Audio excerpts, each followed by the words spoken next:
नौकरी से निकाले जाने और घायल व्यक्ति द्वारा खुद का गैस सिलेंडर का व्यवसाय शुरू करने को लेकर हुए विवाद में एक युवक ने सर पर वार कर एक व्यक्ति को गंभीर रूप से घायल कर दिया।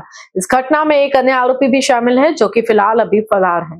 जानकारी के अनुसार पहले दोनों आरोपी और घायल एक ही गैस सिलेंडर वितरण गाड़ी पर काम करते थे, जो घर घर सिलेंडर पहुंचाने का काम करती थी।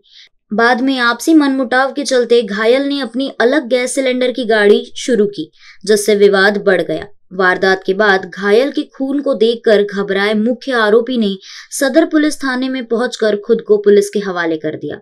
पुलिस ने मामला दर्ज कर आगे की जांच शुरू कर दी है। वही फरार आरोपी की तलाश जारी है। फिरोज नवात्रे वय 28 राहणार मोहननगर हा पूर्वी नवात्रे पाचगळे यांच्या गाडीवर सिलेंडरचं काम करायचा। आरोपीची ऑटो रिक्षा गाडी आहे, ज्याच्यामध्ये सिलेंडर भरून त्याच्यामध्ये घरोघरी जाऊन ते डिलिव्हरी करतात आउटलेट मधून घेऊन।